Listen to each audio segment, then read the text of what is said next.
Hey guys, it's Michael. Wanted to do a continuation of the build and show you guys the new wheel, tire, and lift setup that I've got on the GX470. So I'll zoom out real quick just so you guys can see the overall finished build.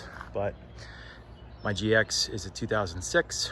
It's riding on a new set of Nitto Recons, which are a great all-T or AT all-terrain tire. So I wanted something that was going to be good for daily driving. This is honestly great for that.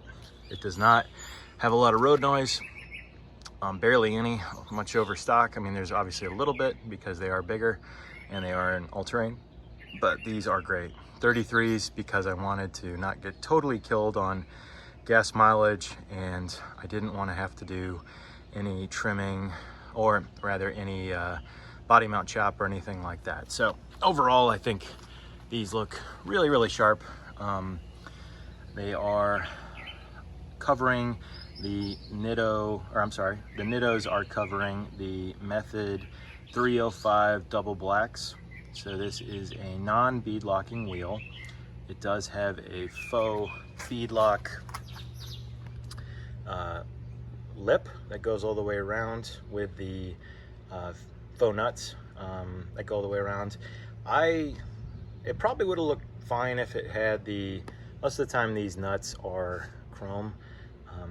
I honestly liked it just more blacked out, and especially with it being two-tone. I don't know if you can see, it's about sunset here, but these Method 305s are the double black because the interior of the inner part of the wheel is a matte black and the lip is a gloss black. So when your tires are shined up, everything, you know, the rims still pop, and it creates some nice contrast on the vehicle, making it, I guess, dressing it up a little bit without taking away the off-road prowess of how this looks more like an overland vehicle. I've never had a vehicle with blacked out wheels, so when I saw these on another GX, I was like, oh my gosh, these are the ticket. These are the way to go.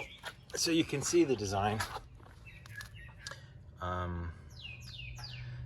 Obviously you can count the spokes. I'm not sure off the top of my head how many spokes it's got, but it's got Method stamped on there. You can see the faux beading all the way around, and it just works really well with the Recon grapplers.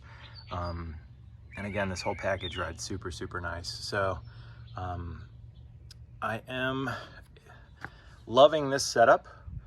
I will also say that's partially because of the Dobinson MRR suspension kit that I got, and I'll do a separate video on that. But this kit just keeps that Lexus quality ride while making it infinitely more adjustable, and you don't have to worry about expensive airbags failing you. So you can see the tread pattern on these, and with that Lil B's bumper, they just show off even more.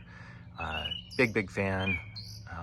It's a zero offset wheel, so from a wheel well perspective, I'll show you the poke, if you will. It's just a little bit, and that's what I like. I know you can get more poke by a negative offset. I love the fact that this is still riding under that wheel well, and just has the slightest amount of poke so that you know it's not factory. So this, to me, is the best way to go. Also, when I was consulting with the off-road shop that I worked with, they mentioned that a zero offset wheel is always going to be easier. Negative offsets require even more trimming and body mount chops. So this is great. Just a great setup. So overall, guys, again, I'll just do another walk around so you can see. As you guys know, wheels and tires make the vehicle. So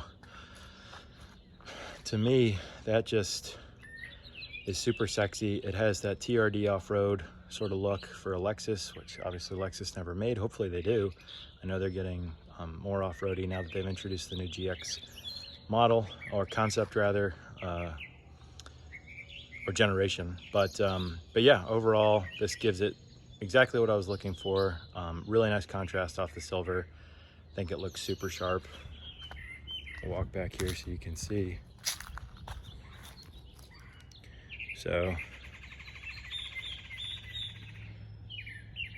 it's just really, really sharp looking. You got the little bit of chrome popping from the lug nuts and the Method name, but it all plays in nice with that roof rack. Again, as you guys can tell, I was going for the silver and black build, even all the way down to the headlights. But let me know what you guys think. I think it's a really, really good setup. Aesthetically, practically, from a noise perspective, I think this balances a lot. I think with the lift, it looks honestly really good. You know, obviously I was thinking about 35s, but from a usability perspective, from a fitting in the garage perspective, that's one of the nicest things. I can fit in a standard 7-foot garage, no problem with this setup, with this lift, with these wheels and tires. And that was one of the things I did not want to lose, and I probably would have if I went with 35s. So overall, guys, yeah, hugely satisfied. Get lots of positive comments, but let me know what you think. If you got comments, questions, if this was valuable, you guys are thinking about building a GX or something similar, let me know what you think. Thanks.